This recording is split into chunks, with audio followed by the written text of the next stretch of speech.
तो यहाँ पर जब इस तरह की कोई चीजें हैं कि भाई मान लीजिए कि किसी व्यक्ति ने कोई अपराध किया है, अब सिर्फ अपराध कर लेने के कारण उसके जो कुछ बेसिक राइट्स हैं वो खत्म नहीं होते, है ना। और जैसे कि सभी लोगों ने, कई सारे हम लोग देखते हैं कि हमने कॉन्स्टिट्यूशन में सेक्शन में भी आर्टिकल्स में भी पढ़ा है, साथ ही कई केस लॉज आपने पढ़े हैं PIL के, उसमें कई तरह की चीजें, इस तरह के केस लगाए गए हैं, PIL लगाई गई हैं जो एक्यूज को प्रोटेक्ट करते हैं। एक्यूज को प्रोटेक्ट इन द सेंस कि उसके क्राइम वाले मैटर में नहीं, बट बीइंग ह्यूमन उसकी जो राइट्स हैं उसको वो प्रोटेक्ट करते हैं। जैसे आर्टिकल, ये जो पर्टिकुलर सेक्शन है आपका 300, देखिए ये चैप्टर होता है general provisions as inquiries and trial से रिलेटेड, कि भाई सबसे पहले जितनी भी तरह के जो ट्रायल्स हैं या जो जनरल प्रोविजंस है कि किसी भी चीज के लिए इंक्वायरी कैसे की जाएगी या उसका ट्रायल किस तरह से होगा, तो उसका जो स्टार्टिंग पॉइंट जो है वो 300 से स्टार्ट होता है कि पर्सन वंस कन्विक्टेड और acquitted not to be tried for same offence. ये आप लोगों ने 202 में पढ़ा है। दोहरे खतरे के विरुद्ध संरक्षण का सिद्धांत सभी को शायद याद होगी, डॉक्ट्रिन ऑफ डबल जियोपार्डी। नहीं याद है तो नोट डाउन कर लीजिए, इसे डॉक्ट्रिन ऑफ डबल जियोपार्डी बोला जाता है, और ये एक मेन प्रोविजन है आपके CRPC का। फिर से लिख लीजिए, डॉक्ट्रिन ऑफ डबल जियोपार्डी, अनुच्छेद 20 का 2, सेक्शन 300 ऑफ CRPC। क्या किसी व्यक्ति को एक ही क्राइम के लिए 2 बार पनिश कर दिया जाए? नहीं। A person who has once been tried by a court of competent jurisdiction for an offence and convicted or acquitted of such offence shall, while such conviction or acquitted remains in force, not be liable to be tried again for the same offence, nor on the same facts for any other offence for which a different charge from the one made against him might have been made under subsection 1 or section 221, or for which he might have been convicted under subsection 2 thereof। एक व्यक्ति को, जिस व्यक्ति ने किसी, अब यहाँ पर कुछ चीजें हैं जो आपको हाईलाइट कर लेनी है। देखिए यहाँ पर आप लोगों को दिख रहा होगा कोर्ट ऑफ कंपेरेंट ज्यूरिसडिक्शन, ठीक। एक व्यक्ति को, जिस व्यक्ति ने किसी अपराध के लिए सक्षम अधिकारिकता वाला न्यायालय, अब आई थिंक CPC आप लोग पढ़ चुके हैं, CRPC आप लोग पढ़ रहे हैं, IPC आप पढ़ चुके हैं, ठीक। तो कई ऐसी चीजें, कॉन्स्टिट्यूशन आपने पढ़ा है, कई ऐसे बेसिक कॉन्सेप्ट्स आपके क्लियर हो चुके हैं कि ज्यूरिसडिक्शन या कॉम्पिटेंट ज्यूरिसडिक्शन क्या होगा। तो भाई जिस कोर्ट को जिस लिमिट तक का ज्यूरिसडिक्शन है, उस लिमिट तक, उस लिमिट में रहकर अगर उसने कोई डिसीजन दिया है तो ये माना जाएगा कि वो कंपेरेंट ज्यूरिसडिक्शन के थ्रू जजमेंट दिया गया है। पर अगर वो अपने लिमिट से बाहर जाकर इस तरह का डिसीजन देते हैं तो यहाँ वो मान्य नहीं होगा। इसीलिए ये शब्द हर जगह आपको देखने को मिलता है, क्योंकि आप देख चुके हैं CPC में मीन सिविल भी ज्यूरिसडिक्शन होता है और क्रिमिनल में भी देख लिया है कि क्रिमिनल में भी ज्यूरिसडिक्शन होता है। तो यहाँ कोर्ट, ऐसा नहीं है कि कोई जज है तो उस जज को सारे केस सॉल्व करने का राइट है, वो सभी में जजमेंट दे सकता है, नहीं। यहाँ पर आपका second class, first class, CMG, CJM, session, सारी अलग अलग सीक्वेंस है और उस सीक्वेंस के अकॉर्डिंग ही आप किसी भी मैटर को ट्रायल देख सकते हैं। अब इस तरह अगर मान लीजिए कि कोई व्यक्ति एक बार उस ऑफेंस के लिए, जो कि किसी कंपेरेंट ज्यूरिसडिक्शन में उस ऑफेंस को डिसाइड कर दिया गया है, देखिए 2 चीजें यहाँ मेंशन कर लेना प्रवीण और जो भी है नवनीत, दोष सिद्ध होना और दोष मुक्त होना। या तो आप कन्विक्टेड हो चुके हैं या एक्विटेबल, एक्विटेबल मतलब दोष मुक्त, कन्विक्टेड मतलब दोष सिद्ध है। तो यहाँ अगर इस तरह की चीजें हो चुकी हैं तो अब किसी भी कंडीशन में सेम क्राइम के लिए आपको फिर से आपका ट्रायल नहीं चलाया जा सकता। अब इसमें केस का नाम लिखिए, बहुत इंपॉर्टेंट केस है ये, मोहिंदर सिंह वर्सेस पंजाब राज्य, मोहन सिंह वर्सेस पंजाब राज्य। इसका AIR लिखिए 1999।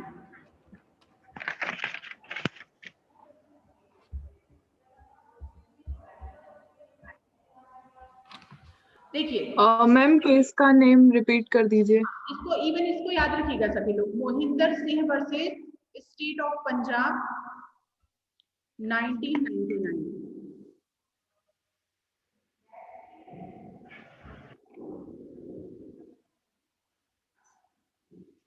पूरा का पूरा सेक्शन अभी हम लोग एक्सप्लेन करेंगे क्योंकि ये बहुत इंपॉर्टेंट सेक्शन है, बट इसके साथ आप लोग केस लॉ लिखते जाइए ताकि देखिए इस केस में क्या हुआ था कि ये सुप्रीम कोर्ट का डिसीजन हुआ था 99 में कि इसमें जो एक्यूज है उसको आईपीसी का सेक्शन 399 और 402 में ट्रायल चलाया गया, ठीक है। पर उसके ऊपर टाडा एक्ट आप सभी लोगों ने सुना होगा, टाडा जो कि अब नहीं है, उस टाडा एक्ट के सेक्शन 5 और आर्म्स एक्ट का सेक्शन 25 में उसका ट्रायल नहीं हुआ था, है ना। अब जैसे ये भी हो सकता है कि मान लीजिए कि 399 और 402 के लिए तो ट्रायल हो चुका, पर यहाँ पर ये जो दोनों सेक्शन है, एक टाडा एक्ट का सेक्शन 5 जो कि टाडा एक्ट आज की डेट में नहीं है, इसको मेंशन कर लीजिएगा, आर्म्स एक्ट का सेक्शन 25 उस समय पर ये चीजें हुआ करती थी, मतलब टाडा एक्ट उस समय एप्लीकेबल था, तो यहाँ पर इन दोनों का ट्रायल नहीं हुआ था। इसके लिए लगाया गया कि भाई जब उसका ऑलरेडी ट्रायल हो चुका है तो अब उसे फिर से टाडा एक्ट और आर्म्स एक्ट के लिए उसका ट्रायल नहीं चलाया जा सकता। सुप्रीम कोर्ट ने ऑर्डर किया कि ये सही है कि भाई एक बार किसी चीज के लिए आपका अभियोजन नहीं हुआ है, तो अभियोजन हो चुका है तो सेम चीज के लिए आप सेम ऑफेंस के लिए आप एप्लीकेबल नहीं होंगे। बट जैसे कि एक वर्ड है सेम ऑफेंस, तो जब मैंने कहा कि भाई यहाँ पर दो सेक्शन अलग आ रहे हैं और अलग एक्ट के आ रहे हैं, मतलब क्या हुआ, आपका ऑफेंस चेंज हो गया, है ना। वो तो अलग ही चीज है, आपका 399 अलग है, मानववध, फिर आपका 402 अलग है। अब यहाँ पर अगर दो नए सेक्शन को नए एक्ट के लगाए गए हैं तो डेफिनेटली इसका ट्रायल नहीं हुआ है, तो सुप्रीम कोर्ट ने डिसीजन दिया कि नहीं, यहाँ पर उन्होंने 300 में एप्लीकेशन लगाई कि भाई यहाँ पर इसमें ऑलरेडी ट्रायल हो चुका है तो ये केस नहीं चलाया जा सकता। सुप्रीम कोर्ट ने इसे खारिज किया, क्यों, क्योंकि यहाँ पर एक्ट अलग है, सेक्शन अलग है, तो उसका सेक्शन 300 यहाँ पर एप्लीकेबल नहीं होगा। इसमें एक केस का और नाम लिख लीजिए, Balbir Singh versus state of Delhi,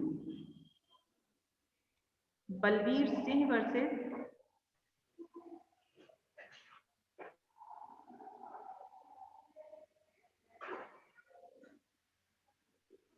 state of Delhi. एक और केस लिखना है इसमें क्योंकि ये भी बहुत इंपॉर्टेंट है। जैसे कि मैंने कहा कि कोई टोल टैक्स होता है जो कलेक्टर कोर्ट से लगाया गया है ना, तो क्या उसके अंतर्गत भी 300 एप्लीकेबल होगा? तो इसके मामले में केस लिखिए, थॉमस दामू वर्सेस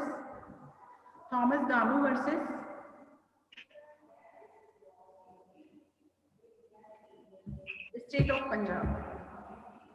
कलेक्टर न्यायालय के द्वारा अगर किसी भी तरह का कोई टैक्स लगाए जाते हैं उस पर ये चीजें एप्लीकेबल नहीं होंगी।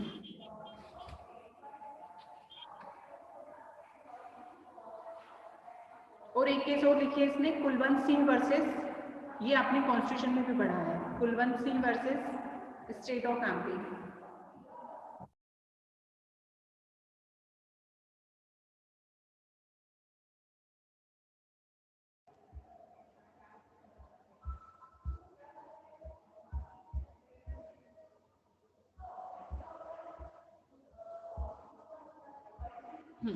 अब इसका सब क्लॉज 2 देखिए कि किसी अपराध के लिए अगर कोई दोष सिद्ध या दोष मुक्त किया गया है, कोई व्यक्ति का विचारण राज्य सरकार की सम्मति से किसी भिन्न अपराध के लिए किया जा सकता है, जिसके लिए पूर्वगामी विचारण उसके विरुद्ध धारा 220 की धारा 1 के अधीन पृथक आरोप लगाया जा सकता है। अगर कोई व्यक्ति के लिए भिन्न अपराध, यहाँ पर जैसे अभी इसीलिए स्पेसिफिक समझ लिया आप लोगों ने 300 के स्टार्टिंग पॉइंट को कि सेम ऑफेंस है तो उसके लिए नहीं, बट सेम ऑफेंस से डिफरेंट है, और डिफरेंट अगर है तो स्टेट की परमिशन से उसे यहाँ पर ऑफेंस उस केस के लिए ट्रायल चलाया जा सकता है। बट 3 आप देखेंगे, जो व्यक्ति किसी ऐसे कार्य से बनने वाले किसी अपराध के लिए दोष सिद्ध किया गया है, जो ऐसे परिणाम पैदा करता है जो उस कार्य को उससे मिलकर उस अपराध से जिसके लिए वह दोष सिद्ध हुआ था भिन्न कोई अपराध बनाते हैं, उसको ऐसे अंतिम वर्णित अपराध के लिए तत्पश्चात विचारण किया जा सकेगा यदि उस समय वह दोष सिद्ध किया गया था और वो परिणाम नहीं हुए थे या उनका होना न्यायालय को ज्ञात नहीं था। ये बहुत ही अच्छा है, पढ़िएगा इसे। A person convicted of any offence constituted by any act causing consequence, जैसे कि मान लीजिए कि कोई किसी को ग्रीवियस हर्ट हुआ है, ठीक, ग्रीवियस हर्ट का क्राइम हुआ, ग्रीवियस हर्ट आप लोग समझते ही हैं, आईपीसी में आप लोगों ने पढ़ा है। उसमें मोर देन 20 डेज व्यक्ति हॉस्पिटल में है, कौन, विक्टिम जिसके अगेंस्ट किया गया। अब ट्रायल चला, वो बहुत लंबे समय तक हॉस्पिटल में है और उस बीच ट्रायल खत्म भी हुआ और ग्रीवियस हर्ट के लिए उसे पनिश किया गया, बट उसी इंजरी के कारण से जो ग्रीवियस हर्ट हुआ था उस इंजरी के कारण उसकी डेथ हो गई। ठीक, अब अगर वो डेथ हुई है और वो उसका रीजन जो है वो सेम इंजरी है जो कि ग्रीवियस हर्ट में उसे मिली है, तो क्या होगा किरण?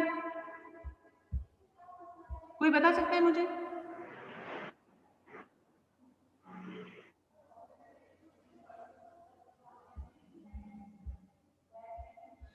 कोई बता सकता है उस कंडीशन में क्या होगा? ग्रीवियस हर्ट आपको पता है? दीक्षा?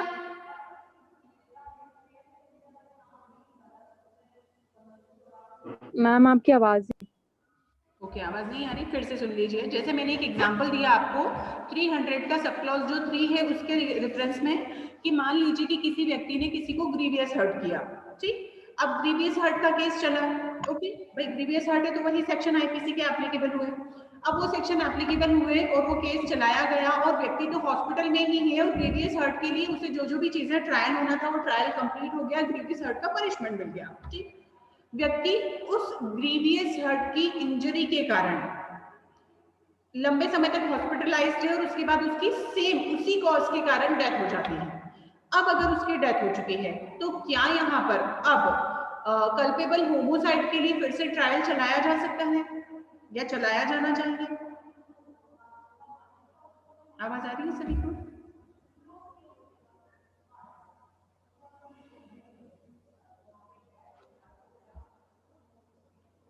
देखिए, आवाज नहीं आ रही ठीक से, थोड़ा नेटवर्क का इशू है। चलिए आप ऐसे ही समझिए। क्या लिखा है इसमें? क्लियरली मेंशन किया गया है 300 के सब क्लॉज 3 में कि अगर ऐसी कोई सिचुएशन बनती है या जैसे कि जो परिणाम होना था, इसमें क्या लिखा है साहब कि कॉन्सिक्वेंस, ये कॉन्सिक्वेंस कब सामने आया? ट्रायल हो गया, पनिशमेंट मिल गया, सब कुछ हो गया और उसके बाद उस व्यक्ति की सेम इंजरी के कारण डेथ हो जाती है, तो यहाँ पर उस व्यक्ति पर कल्पेबल होमोसाइड का केस चलाया जा सकता है। ठीक है, क्योंकि ये परिणाम तो हुआ उसकी डेथ का एक लंबे टाइम के बाद, तो यहाँ पर उस व्यक्ति को यहाँ उस पर्टिकुलर ऑफेंस के लिए फिर से कन्विक्टेड या उसके लिए ट्रायल चलाया जा सकता है। इसी तरह 4 आप देखेंगे, सब क्लॉज 4, जो व्यक्ति किन्हीं कार्यों से बनने वाले किसी अपराध के लिए दोष मुक्त या दोषयुक्त किया गया है,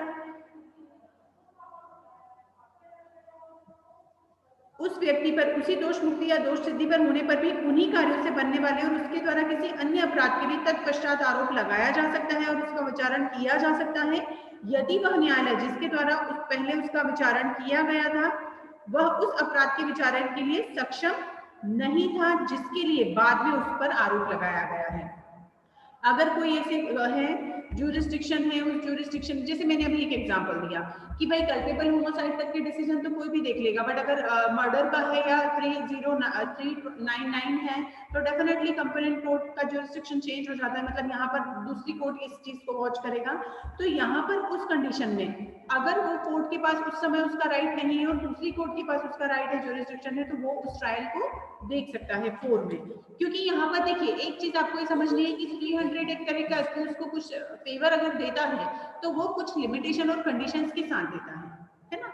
जैसे कि 5 आप देखें कि जो सेक्शन 258 है उसमें अगर किसी व्यक्ति को डिस्चार्ज कर दिया गया है और उसी डिस्चार्ज किए गए व्यक्ति या उसी अपराध के लिए पुनः विचारण उस न्यायालय की जिसके द्वारा वह डिस्चार्ज किया गया है अन्य किसी ऐसे न्यायालय की जिसमें प्रथम वर्णित न्यायालय अधीनस्थ समिति के बिना नहीं किया जाएगा। तो मतलब यहाँ आपको ये देखना है कि 300 अपने आप में पूरे राइट्स ये नहीं दे देता है कि किसी व्यक्ति को एक बार अगर कन्विक्टेड किया गया है, एक्विटेड किया गया है, तो उस व्यक्ति को सेम ऑफेंस के लिए ट्रायल नहीं होगा, but there are some conditions कि अगर उससे रिलेटेड कोई दूसरा ऑफेंस है या जिसका ट्रायल नहीं हुआ है या कोर्ट ने जो डिसीजन दिया है वह उस समय कंप्लेंट नहीं था या कोई ऐसा क्राइम हुआ है जो उस समय क्राइम नहीं था पर उस एक्ट के कारण कुछ समय के बाद कुछ ऐसे रिजल्ट सामने आते हैं जो कि अपने आप में भी क्राइम होते हैं और अगर वो घटित होते हैं तो उस चीज के लिए भी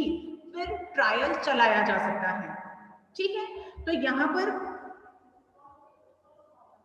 जो 300 है अपने आप में कंप्लीट कब होगा? विद सम कंडीशंस, ठीक है। कुछ कंडीशंस के अलावा यहाँ पर 300 में जैसे कि ये केस लॉज आपने लिखे हैं, इसको आप रीड करेंगे, doctrine of double jeopardy plus some case laws. Okay, clear है? किसी को कोई डाउट है इसमें?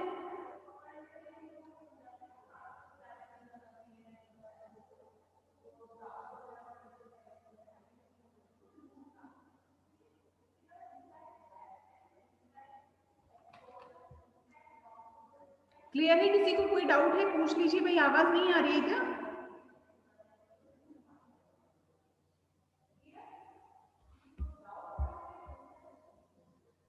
आ रही है मैम आपकी वॉइस? आवाज आ रही है? Yes ma'am.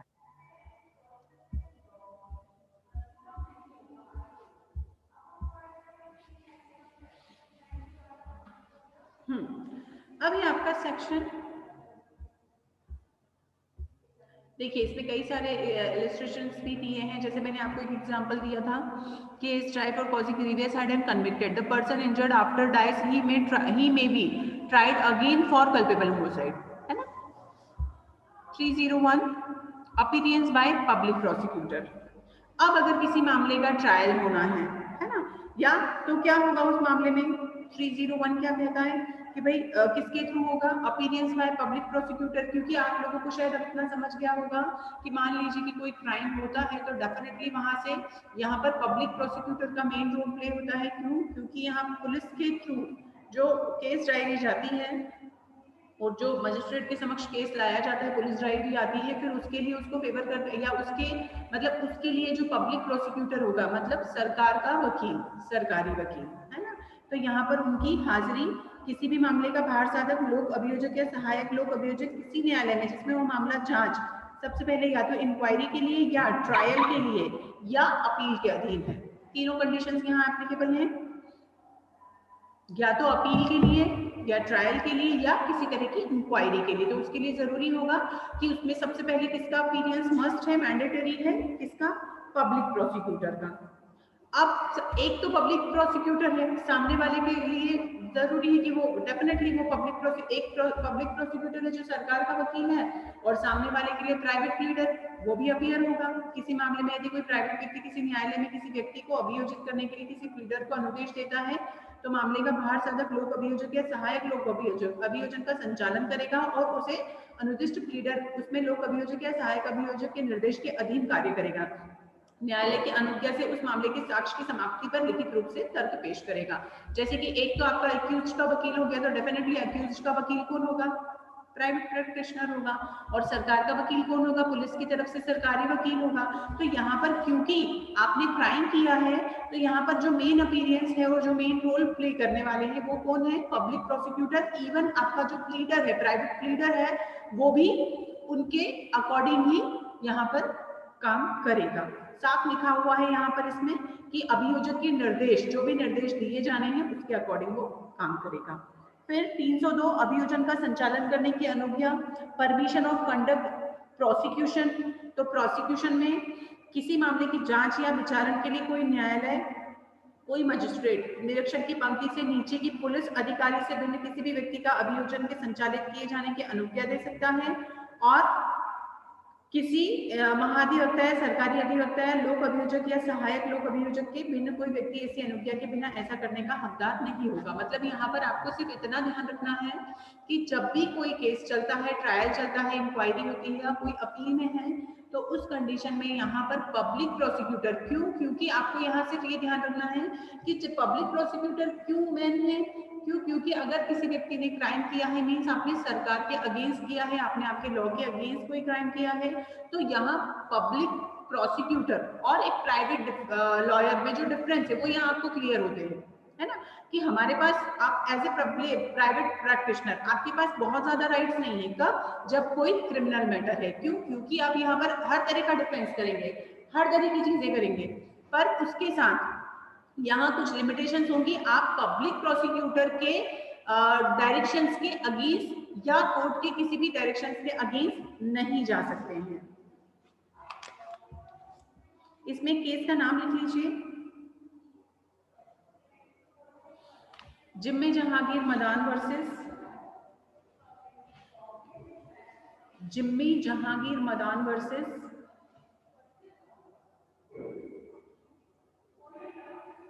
बाली करियप्पा 2004 का ही है ये केस।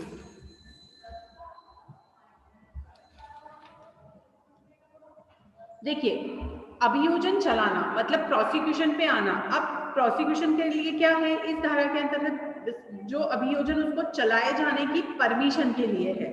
अब जैसे मान लीजिए कि कोई व्यक्ति है जिसके अगेंस्ट कोई केस चल रहा है, एक्यूज्ड है, ठीक है। अब एक्यूज्ड की डेथ ही हो गई, अब क्या होगा उस कंडीशन में?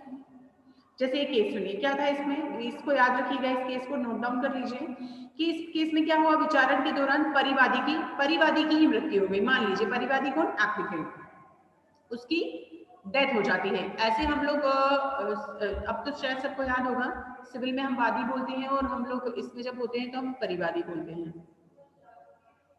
ठीक है। जब मैटर आपका क्रिमिनल का होता है तो परिवादी शब्द यूज किया जाता है।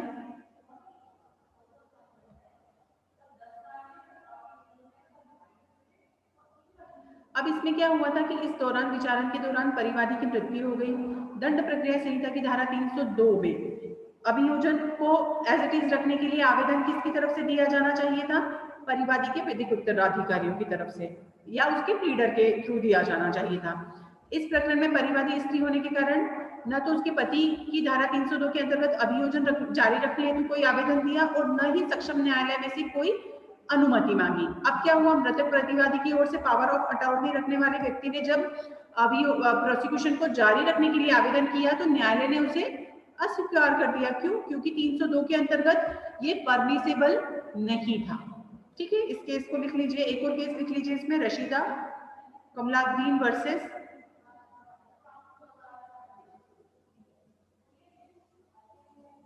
शेख साहेबलाल मर्दान 2007 का है केस। तो यहाँ प्रोसिक्यूशन को चलाए रखना भी अपने आप में एक बहुत इंपॉर्टेंट चैप्टर है। चलिए 3 सेक्शन पढ़े हैं आज हम लोगों ने, कल इसको आगे कंटिन्यू करेंगे और डिपेंड करता है कि अगर आपका कोई लेक्चर फ्री है